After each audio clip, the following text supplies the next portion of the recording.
Hi welcome to கணிதம் guide. இன்றைக்கி 10th மேக்ஸில் பயிற்சி 1.3 ஃபஸ்ட்டு சம் பார்க்க போகிறோம். என்ன கொடுத்துருக்காங்க? F equal to X comma Y, அதாவது ஃபஸ்ட்டு இது எக்ஸு, செகண்ட் இது ஒய்ன்னு கொடுத்துருக்காங்க. ரெண்டுமே இதில் இருக்குமா, எண்ணில் இருக்குமா? எண் வந்து எதுலேருந்து ஸ்டார்ட் ஆகும்? 1லேருந்து ஸ்டார்ட் ஆகும். 1 2 3 அப்படி போய்கிட்டே இருக்கும். சரியா? இன்னொன்று என்னது கொடுத்துருக்காங்க? அதோட உறவு எப்படி இருக்குமா? ஒய் ஈக்குவல் டு 2xன்னு இருக்கும்னு சொல்லியிருக்காங்க. சரியா? அடுத்து இதில் சார்பகம், துணை சார்பகம், வீச்சகம் கண்டுபிடிக்க சொல்லியிருக்காங்க. இது வந்து சார்பாகுமான்னு கேட்டிருக்காங்க. ஃபஸ்ட்டு எழுதுவோமா? என்னது எக்ஸ் வந்து எப்படி இருக்கும்? எக்ஸ் வந்து 1 2 3 4 5 அப்படி போய்கிட்டே இருக்கும். சரியா? இதுதான் என்னது? சார்பகம். ஃபஸ்ட்டு இருக்கிறது தான் என்னது? சார்பகம். சரியா? அடுத்து துணை சார்பகம். துணை சார்பகம்னா என்னது? ஒய். சரியா? துணை சார்பகம்னா ஒய் தான் துணை சார்பகம். ஃபஸ்ட்டு இருக்க உறுப்பு சார்பகம், செகண்ட் இருக்க உறுப்பு என்னது? துணை சார்பகம். அதுவும் எப்படி தான் இருக்கும்? எண்ணில் தான் இருக்கும். அப்படி தானே? அப்போது எண்ணா என்னது? இயல் எண்கள். இயல் எண்கள் எதுலேருந்து ஸ்டார்ட் ஆகும்? 1லேருந்து. 1 2 3 4 5 அப்படி போய்கிட்டே இருக்கும். சரியா? அடுத்து வீச்சகம் கண்டுபிடிக்கணும். வீச்சகம் எப்படி கண்டுபிடிப்போம்? ஃபஸ்ட்டு எஃப் ஈக்குவல் டு என்ன கொடுத்துருக்காங்க? ஒய் வந்து என்னது? ஈக்குவல் டு 2xஆக இருக்கும்னு சொல்லியிருக்காங்க. ஃபஸ்ட்டு அதை கண்டுபிடிச்சிக்கிறோமா? எக்ஸ் ஈக்குவல் டு 1ஆக இருக்கும்போது ஒய் வந்து எப்படி இருக்கும்? 2 × 1 அப்போ 2.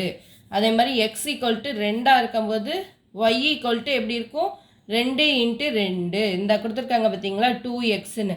அதில் எக்ஸுக்கு பதில் 1 2ன்னு போட்டு கண்டுபிடிக்கும். சரியா? எக்ஸ் ஈக்குவல் டு 3ஆக இருக்கும்போது ஒய் ஈக்குவல் டு எப்படி இருக்கும்? 2 × 3 6. சரியா? அடுத்து எக்ஸ் ஈக்குவல் டு 4 அப்படி போய்கிட்டே இருக்கும். சரியா? எக்ஸ் 2 × 4 8. அதே மாதிரி அப்படி போய்கிட்டே இருக்கும். சரியா? ஏன்னா நம்மளுக்கு இதோட முடிவு என்னன்னு தெரியாது, அதனால அது வாட்டுக்கு போய்கிட்டே இருக்கும். அப்போது எஃப்ங்கிறது எப்படி இருக்கும்? நம்மளுக்கு பாருங்கள், 1ஆக இருந்தால் எக்ஸ் 1ஆக இருந்தால் இது வந்து 2ஆக இருக்கும். அடுத்து இது 2ஆக இருந்துச்சுன்னா இது 4ஆக இருக்கும். அடுத்து இது 3ஆக இருந்தால் இது வந்து 6ஆக இருக்கும். அடுத்து இது 4ஆக இருந்துச்சுன்னா இது வந்து 8ஆக இருக்கும். சரியா? அப்படி போய்கிட்டே இருக்கும். சரியா? இப்போ பாருங்கள், இந்த இதில் 2வது கொடுத்துருக்காங்க பார்த்தீங்களா? இதுதான் என்னது? வீச்சகம். சரியா? நம்மளுக்கு இந்த சார்பில் 2வது கொடுத்துருக்கிறது தான் என்னது? வீச்சகம். 2 4 6 8 இதுதான் என்னது? வீச்சகம். அப்படி போய்கிட்டே இருக்கும். சரியா? இப்போ இது வந்து ஒரு சார்பா இல்லையான்னு கேட்டிருக்காங்க. நம்ம சார்பா இல்லையான்னு கண்டுபிடிக்க என்ன செய்வோம்? இந்த இதில் வந்து ஒரு உறுப்புக்கு ஒரே ஒரு வீச்சகம் தான் இருக்கணும். அப்படி தானே?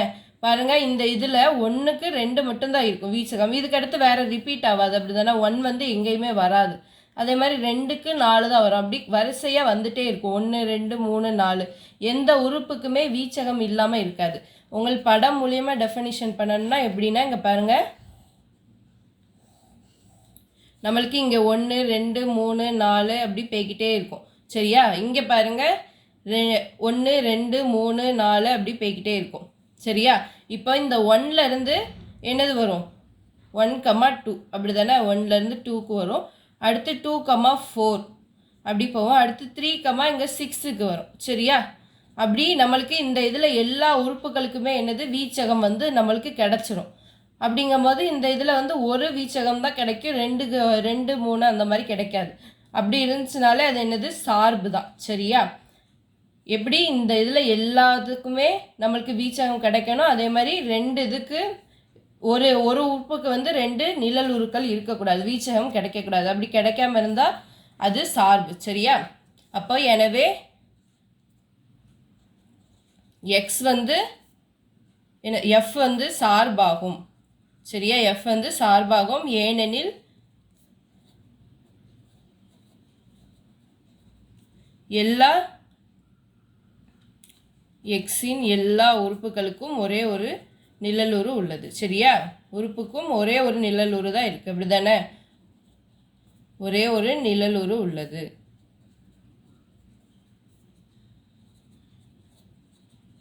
சரியா?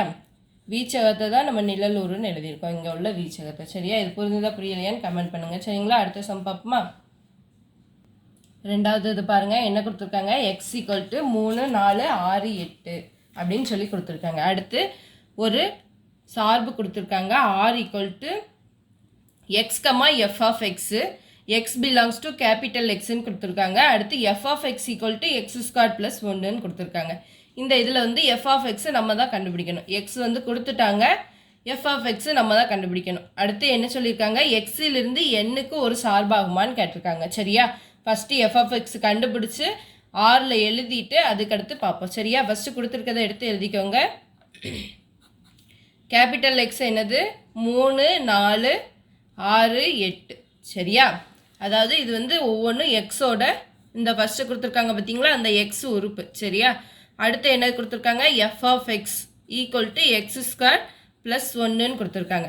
ஃபஸ்ட்டு ஸ்மால் எக்ஸ் வந்து 3ஆக இருக்கும்போது எஃப் ஆஃப் எக்ஸ் என்ன இருக்கும், இங்கே எக்ஸ் ஸ்கொயர்டுக்கு பதில் 3 ஸ்கொயர்டுன்னு பண்ணணும்.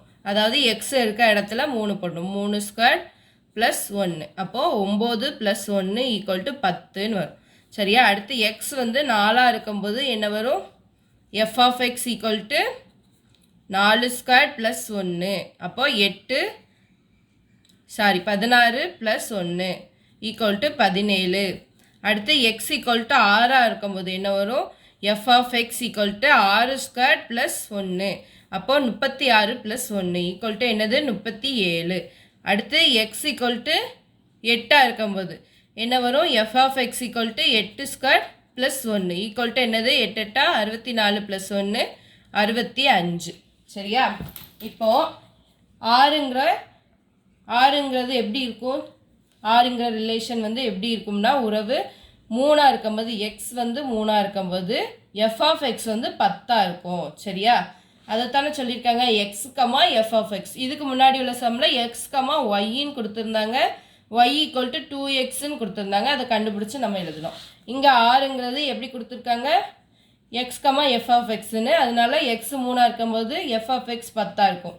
அதே மாதிரி 4ஆக இருக்கும்போது இது வந்து என்னது 17ஆக இருக்கும். அதே மாதிரி 6னா 37, அதுக்கடுத்து 8னா 65. சரியா, இப்போ பாருங்கள், இதுக்கு வந்து படம் வரைவோமா, இது வந்து என்னது சார்பாகுமான்னு கேட்டிருக்காங்க. அப்படி தானே, இது ஃபஸ்ட்டு என்னது எக்ஸிலிருந்து எண்ணுக்குன்னு சொல்லியிருக்காங்க. எக்ஸுங்கிறது என்னது நம்மளுக்கு தெரியும், 3 4 6 8, 3 4 6 8 எண்ணுக்குன்னு சொல்லியிருக்காங்க. அப்போ எண்ணுங்கிறது என்னது இயல் எண். அப்படி தானே, 1லேருந்து ஸ்டார்ட் ஆகும், 1 2 3 அப்படி ஸ்டார்ட் ஆகும். 1 2 3, அடுத்து இங்கே வந்து 10 கொடுத்துருக்காங்க. அப்படி தானே, அப்போது டாட் வச்சு 10 எழுதிக்கோங்க. அடுத்து 17 கொடுத்துருக்காங்க, அடுத்து இங்கே 17 எழுதிக்கோங்க. அடுத்து 37, அடுத்து 65.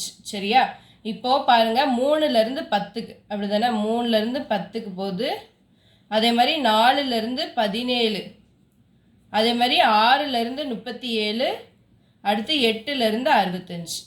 இந்த இதோட இது என்னது ஆர். சரியா, இங்கே வந்து என்னது நம்மளுக்கு இது வந்து எஃப்.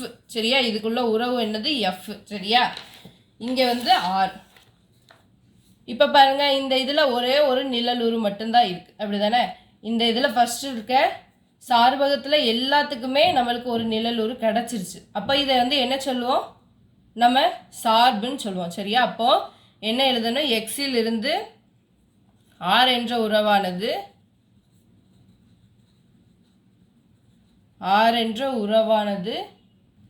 பாருங்க, படத்திலிருந்து ஆர் என்ற உறவானது எக்ஸ்லேருந்து எண்ணுக்கு ஒரு சார்பாகும் சொல்லி எழுதிட்டோம். சரியா, இந்த சம் புரிஞ்சுதா புரியலையான்னு கமெண்ட்டில் கமெண்ட் பண்ணுங்கள். தேங்க்யூ ஃபார் வாட்சிங். கணிதம் கைட் சேனல் வந்து சப்ஸ்கிரைப் பண்ணி வச்சுக்கோங்க, அப்படின்னா தான் அடுத்தடுத்து வீடியோஸ் வரும்.